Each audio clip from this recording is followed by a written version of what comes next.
E aí, tá na hora do vídeo, né? Olha essa matéria, tá? As pessoas que acompanham o meu canal aqui, né, há mais tempo, sabem que eu já gravei sobre isso, né? Eu fui muito questionado, né? Eu fui muito xingado por causa desse tipo de coisa. Mas olha só essa matéria.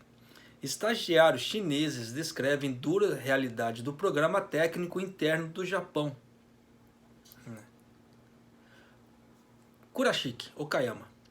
Um grupo de cidadãos chineses que trabalhavam como estagiários técnicos em um restaurante nessa cidade do oeste do Japão realizou uma coletiva de imprensa em 29 de julho, alegando que a natureza real de seu treinamento diferia do que havia sido acordado com antecedência.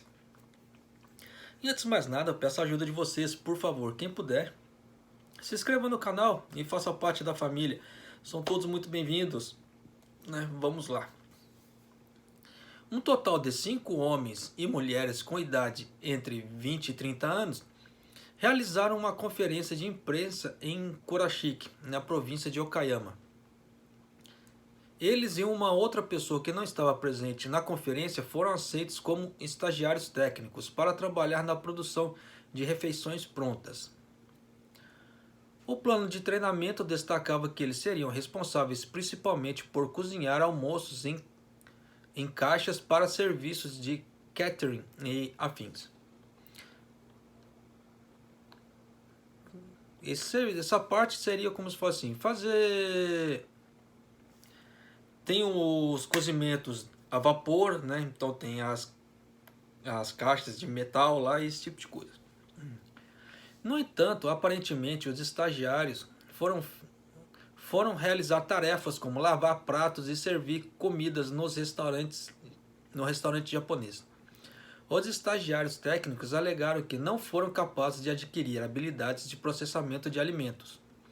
Além disso, estavam sujeitos a longas horas de trabalho, incluindo uma média de 100 horas extras por mês, salários não pagos resultantes de uma discrepância no reconhecimento das horas de trabalho e também assédio por parte do chefe.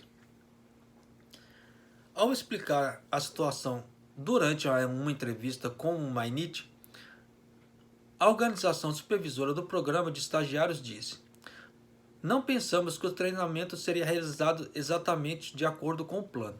Entendemos que às vezes a loja estaria ocupada e às vezes a principal tarefa dos cozinheiros em cozinhar era reduzida.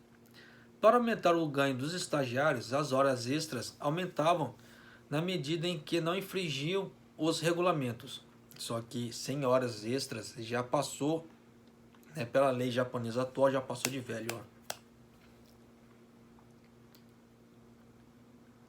No entanto, durante as inspeções regulares, não percebemos nenhum problema específico da loja.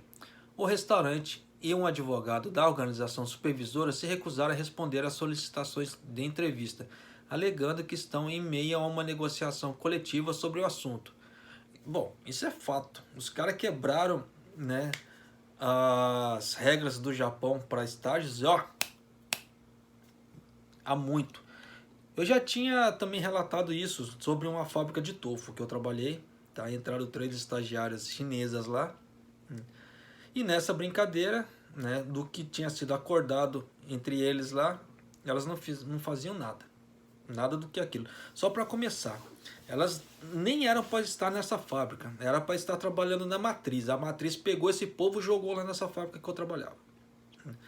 Aí começou, né? Tanto que para ser estagiário, basicamente você tem que saber falar. Você tem que conseguir se comunicar, né? Elas não sabiam japonês, não sabiam inglês, então como é que ia trabalhar? Para nós tentar ajudar elas já era um custo. Meu, nossa, imagina o que elas passaram também. Eu falo isso porque quando eu vim para o Japão também eu não falava nada de japonês. Então eu sei o que elas passaram. Uma das estagiárias, uma mulher de 30 anos, da Mongólia interior, expressou sentimentos de pesar ao dizer: "Esses 2 anos foram perdidos." Ela veio ao Japão em 2018, deixando seu filho de 13 anos sob o cuidado de seus parentes.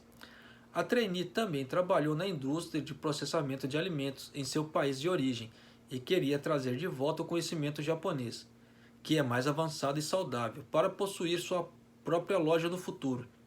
Ao deixar seus pais, ela recebeu cerca de 800 mil ienes, cerca de 7.624 dólares, pelos corretores e fez um empréstimo de mais de 1 milhão de ienes, né, com amigos e parentes. Apesar disso tudo, o treinamento real no Japão era diferente do que ela esperava. Os estagiários passavam a grande maioria do seu tempo trabalhando como funcionários de restaurante, em vez de cozinhar e executar tarefas de processamento de alimentos que haviam sido inicialmente informada que faria. Ela também sofria mentalmente devido à atitude dominadora de seu chefe e de outros, e experimentava insônia e sintomas de tontura. 2 anos se passaram sem que ela pudesse melhorar suas habilidades de processamento de alimentos ou da língua japonesa. Para quem acompanha o canal, né, viu que eu gravei um vídeo falando sobre os produtores agrícolas do Japão, falando que eles não poderiam trabalhar porque eles não tinham estagiários técnicos para colher repolho. Desde quando um estagiário vai fazer colheita de repolho? Tá? Da safra inteira.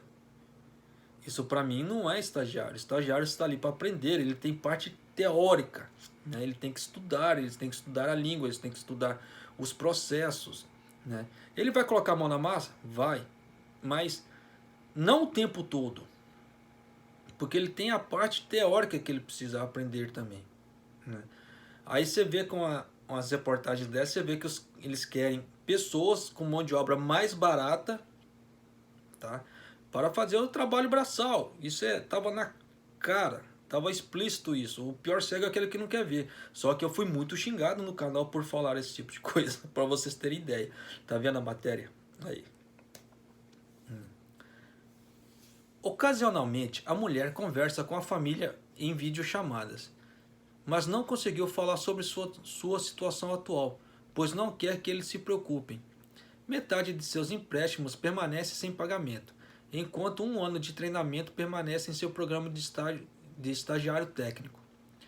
Ela pediu para ser transferida para uma loja diferente para seu treinamento, enquanto suprimia seus sentimentos de querer conhecer de ver o seu filho o mais rápido possível. Desculpem por causa da tradução, assim, dá os piques. Ela comentou: gostaria de adquirir habilidades este ano e voltar para casa, depois de pagar os meus empréstimos. O grupo de estagiários técnicos disse que exigirá um pedido de desculpas e pagamentos de licenças temporárias e pretende resolver o problema enquanto continua a negociar com o restaurante e a organização supervisora. Eles comentaram: queremos que outros saibam sobre a realidade, para que não haja mais pessoas enganadas como nós. Esse tipo de coisa, né, para quem procura prestar um pouco de atenção à política japonesa, está acontecendo, não é de hoje. Tá? Eu venho gravando vídeos, né, de tempos em tempos falando esse tipo de coisa, mostrando esse tipo de coisa. Né? Porque tem pessoas assim que você precisa desenhar para a pessoa entender, mas ainda nem assim ela consegue entender, porque tem aquela mentalidade fechada, né? Não está disposta a abrir para ver assim que coisas erradas estão acontecendo com palavras parecidas doces, tipo assim: ah, você é um estagiário no Japão, nossa, vai ser uma puta de uma oportunidade, desculpa a expressão, nossa, vai ser uma puta de uma oportunidade no Japão. Será mesmo? Olha o que está acontecendo. E não é de hoje que eu já venho relatando isso no canal, né? Porque eu vivi isso, eu vivi assim com estagiários chineses que trabalhavam comigo, tá? E outras reportagens também que eu venho falando, mostrando, porque na própria reportagem já fala que os caras estão ali para ralar, não é para passar por treinamento. Então você vê que o Japão está procurando mão de obra mais barata. Então é a mesma coisa. As pessoas que estão vindo do Brasil para cá. Tá? Você quer um conselho meu? Tá? Se vocês pedirem, japonês, dá um conselho para nós do que fazer, venham como intercambistas. tentem um intercâmbio, chegando aqui você procura um emprego, porque durante o intercâmbio, né, de estudos, ele te dá a possibilidade de você trabalhar. Aí você vai procurar um emprego aqui que se encaixa na sua carga horária de estudo e você consegue trabalhar também. E nessa brincadeira toda, você ainda, dependendo do seu rendimento na firma ou empresa, né, onde você trabalhar, dependendo, quando passar a fase de intercâmbio, seu chefe pode te efetivar e assinar por você como responsável e você ficar no Japão trabalhando, tá? Mas você vir como estagiário técnico, meu, você está sujeito a tudo, tá? Tanto que como eu gravei também um vídeo sobre os indianos, né, também, que estavam trabalhando, né, no restaurante. Ali não deixou explícito, claramente, que eram estagiários, tá? Mas pelo decorrer da matéria que eles estavam falando em relação ao valor, estava se referindo a estagiários técnicos também. Então são coisas assim, igual no caso desse dos vietnamitas que eles estavam falando da plantação de repolho. Então tem muita coisa que acontece no Japão meio que disfarçado, tá? Porque a galera quer ganhar dinheiro fácil, né? Como é que se fala assim? Quer ganhar dinheiro assim, sem ter que soltar muito dinheiro. É aquilo que eu falo também em relação aos combines. O pessoal fala assim, ah, por que não trabalha em combine? Muita gente não quer trabalhar em combine porque paga pouco e a carga horária é comprida. Mas em tempos de coronavírus, já viu. Tanto que eu tenho, olha, só para vocês terem ideia, que bacana que é o esforço das pessoas. Teve uma conhecida que veio junto comigo dessa vez pro Japão, né? Que ela chegou aqui, ela não falava quase nada de Nihongo. Ela começou a pegar, estudar, né, Nihongo. Nesse meio tempo, aí foi cada um para um lado. Eu fui para um lado, eu fui com minha esposa para um lado, né? A galera que veio toda junta, vindo daquele grupo, né? Cada um foi para um lado. Aí, conversando com um amigo nosso, ele falou que essa amiga nossa, como é que se fala, essa conhecida, ela estudou Nihongo, tá? E hoje ela trabalha no Combine. Aí fala assim, ah, mas ela conseguiu aprender bem japonês para isso? Depende do esforço de cada um. E hoje ela está empregada no Combine, né? O que dá muito mais segurança dependendo do que você trabalhar numa fábrica. Porque os Combines sempre estão procurando gente para trabalhar. Mesmo que você não fala bem Nihongo, né? Mas quer ter uma certa segurança e deseja trabalhar num Combine, procure um Combine onde tenha bastante estrangeiros, principalmente brasileiros. Porque o Combine sabe que eles precisam de pessoas que às vezes falam 2 línguas, 3 línguas, para poder ajudar aquelas pessoas que vão lá no Combine. E eles acabam contratando, né? Eu falo um outro exemplo disso porque em Toyohashi, né, perto do Homidante Toyohashi, quem conhece sabe o que eu estou falando, né? Tem um 7-Eleven. Naquele 7-Eleven eles têm atendentes brasileiros lá, né? Tanto que o 7-Eleven vende Guaraná, vende alguns outros produtos brasileiros ali dentro. Por quê? Sabe que tem muito brasileiro, né? Olha o nicho de mercado nessa brincadeira, né? Como é que se fala assim? A oportunidade. É questão de agarrar a oportunidade que aparece nessa brincadeira. Mas precisa de um certo esforço? Precisa. Tem que deixar a zona de conforto, tem que correr atrás. Não tem jeito. Mas você vê as oportunidades que aparecem. É isso aí, né? Então é isso aí, pessoal. Um abraço, até o próximo vídeo. Até mais.